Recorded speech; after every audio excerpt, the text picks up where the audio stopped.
Tuloy kayo dito. Sir. Sir Federico, napadalaw ko kayo. Pasensya na kayo at biglaan tong dalaw namin.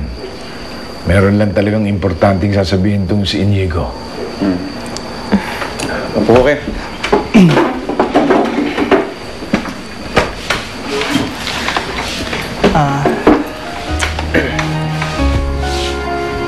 Mahal na mahal ko po si Romana.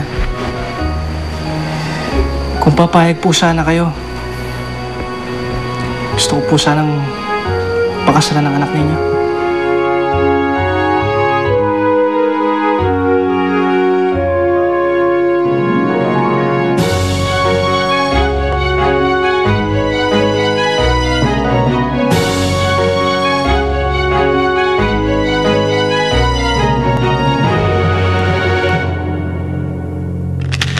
Inigo, siya si Elvira, yung babaeng sinasabi ko sa'yo.